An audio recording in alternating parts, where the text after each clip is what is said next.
नमस्कार। 2025 में इन राशियों के विवाह होकर के रहेगा।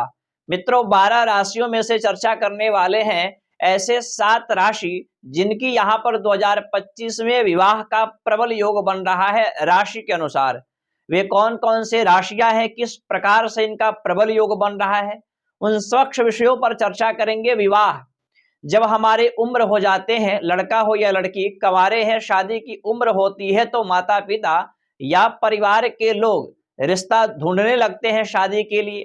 और कहीं ना कहीं ऐसा होता है, कई बार रिश्ते आते हैं पर क्लियर नहीं होता है, डेट कंफर्म नहीं हो पाता है, रिश्ता बनता नहीं है।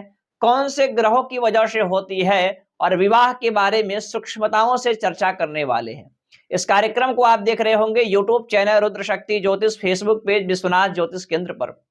यहाँ पर आपको सच्चाई से अवगत कराया जाता है, शास्त्रगत जानकारी से अवगत कराया जाता है।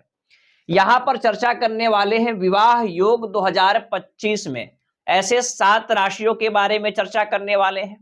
सबसे पहले मैंने एक ये जन्म कुंडली का कोठा बनाया हुआ है, द्वादश भाव।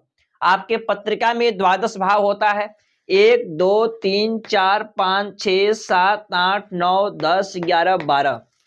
यह 12 स्थान है और 12 राशियां होती हैं, और इन 12 स्थानों का अलग अलग कार्य बताए गए हैं, अलग अलग महत्व बताए गए हैं। जैसे संतान के लिए, जॉब के लिए, प्रमोशन के लिए, धन के लिए, व्यापार के लिए, अलग अलग इसके कार्य बताए गए हैं 12 भावों के। लेकिन आज हम चर्चा करने वाले हैं विवाह के बारे में।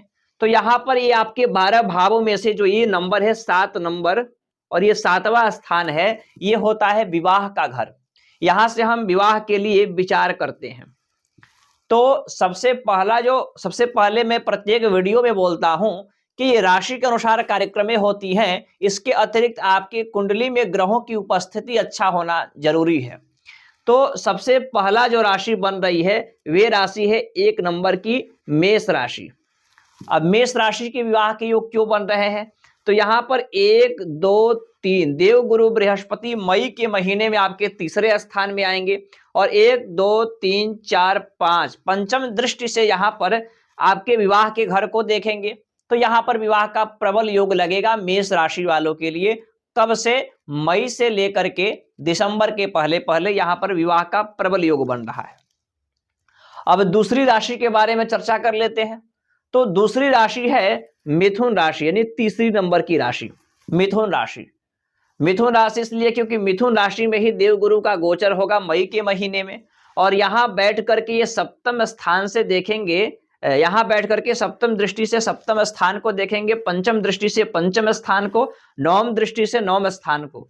यानी भाग्य पंचम और सप्तम को देख करके यहाँ पर सबसे लकी राशि होगी मिथुन राशि, जिनका कोई भी व्यक्ति विवाह के लिए रोक नहीं सकता, प्रबल योग बनने वाले हैं। अब चर्चा कर लेते हैं तीसरी नंबर की जो राशि है वे राशि है सिंह राशि। सिंह राशि इसलिए है 5वें नंबर की राशि संख्या 5 सिंह राशि, क्योंकि यहाँ पर 5 6 7 8 9 10 11 12 1 2, यहाँ पर 3 गुरु आपके लाभ स्थान में आ जाएंगे। यानी आपके डिजायर्स को लेकर के यहाँ से 1 2 3 4 5 6 7 8 9, और गुरु की नवम दृष्टि पड़ेगी जो कि सप्तम स्थान पर विवाह का प्रबल योग बनने वाला है। गुरु की जो दृष्टि होती है, सबसे शुभ दृष्टि किसी ग्रह का माना जाता है तो गुरु का माना जाता है। गुरु स्थान बली नहीं लेकिन दृष्टि बली होता है। गुरु जहां बैठता है वहां के फल तो बढ़ाता है, लेकिन उससे कई गुना ज्यादा फल ये अपने दृष्टि से बढ़ाता है।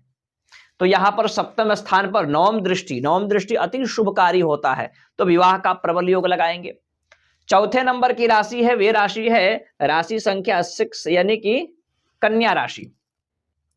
कन्या राशि से 6 7 8 9 10 11 12 1 2 3, कन्या राशि से कर्म स्थान में गुरु की दृष्टि होगी, और गुरु यहाँ पर सुख स्थान को देखेंगे 7 8 9, सुख स्थान को देखेंगे, और राशि यहाँ बनती है मीन 12, और 12 की कर्म राशि यहाँ पर, और शनि आपके भी सप्तम स्थान में आएंगे। यहाँ पर एक बात बोलेंगे, शनि की ढैया तो रहेगी मई से, लेकिन यहाँ पर विवाह के योग भी बनेंगे। थोड़ा आपको प्रयास करना होगा विवाह को लेकर के। यदि आपने प्रयास किया तो आपका विवाह भी फिक्स हो जाएगा। अब राशि संख्या यहाँ पर मैं आपको बता दूं, अब राशि है यहां पर राशि संख्या 8, क्षमा चाहेंगे कन्या राशि नहीं, सिंह राशि पर शनि की ढैया चलेगी, कन्या राशि पर ढैया नहीं रहेगी। राशि संख्या यहां पर 8वें नंबर की राशि बनती है वृश्चिक राशि। वृश्चिक राशि से 8, 9, 10, 11, 12, 1, 2, 3 गुरु आपके सप्तम स्थान में विराजमान है। कब तक? मई से पहले पहले, जनवरी से लेकर के मई के पहले पहले ट्राई करिए, प्रयास करिए, विवाह के बातचीत करिए, कहीं ना कहीं आपका विवाह फिक्स हो जाएगा। फरवरी में, अप्रैल में, मार्च में, मई में, यानी मई से पहले पहले यहाँ पर विवाह आपके हो जाएंगे। 6 नंबर की जो राशि है वे राशि है धनु राशि। धनु राशि अति शुभकारी राशि, गुरु की राशि होती है। और धनु राशि से 9, 10, 11, 12, 1, 2, 3 आपके सप्तम स्थान में ही गुरु का गोचर होगा मई के महीने में। और यहां से ही आपकी इच्छाओं को देखेंगे, लग्न को देखेंगे, और 8, 9 आपके तृतीय स्थान पराक्रम को देखेंगे। यहां पर विवाह का प्रबल योग बनाएंगे देवगुरु बृहस्पति मई से दिसंबर के बीच में। तो यदि आप धनु राशि के जातक हैं, कवारे हैं, शादी की उम्र हो गई है, तो यहाँ पर आपको बातचीत करनी चाहिए, शादी के लिए प्रयास करना चाहिए। यहाँ पर आपकी शादी विवाह होकर के रहेगा। यदि आपकी कुंडली में सप्तमेश की स्थिति अच्छी है, अच्छे ग्रहों की, कारक ग्रहों की दशाएं चल रही हैं, तो निश्चित रूप से आपका विवाह सुनिश्चित हो जाएगा मई से दिसंबर के बीच में। अब चर्चा करते हैं आखिरी राशि, राशि नंबर 7। 7वीं राशि कौन सी है? यहाँ पर कुंभ राशि के बारे में चर्चा कर लेते हैं। कुंभ राशि पर शनि की 7.5 का आखिरी चरण रहेगा यहाँ पर। और शनि आपके लग्न पर विराजमान रहेंगे। और 11, 12, 1, 2, 3 यहाँ पर गुरु आपके सुख स्थान में है, फिर पंचम स्थान में आएंगे। शनि आपके लग्न पर फिर दूसरे स्थान में जाएंगे। और यहाँ पर शनि आपके दूसरे स्थान में जाएंगे, गुरु की दृष्टि पड़ेगी। तो कहीं ना कहीं यहाँ पर कुटुंब में, परिवार में सुखद या परिवार में वृद्धि, यहाँ पर परिवार बढ़ सकता है। तो शादी विवाह का योग बनेगा कुंभ राशि वालों को भी 2025 में। इस प्रकार से इन 7 राशियों का प्रबल योग बन रहा है। अब ये तो राशि के अनुसार है, क्योंकि मेष राशि हो, वृषभ, मिथुन, कोई भी राशि हो, उस राशि के करोड़ों लोग हैं इस संसार में, इस धरा पर। अब उसमें क्या है कि जिनके कुंडली में सप्तम भाव मजबूत होंगे, सप्तम भाव बली होगा, सप्तमेश पीड़ित नहीं होगा, तो उनको ये अच्छा परिणाम देखने को मिलेगा। तो एक बार आपको अपने जन्म कुंडली का विश्लेषण करना चाहिए, शादी के लिए चर्चा करना चाहते हैं तो।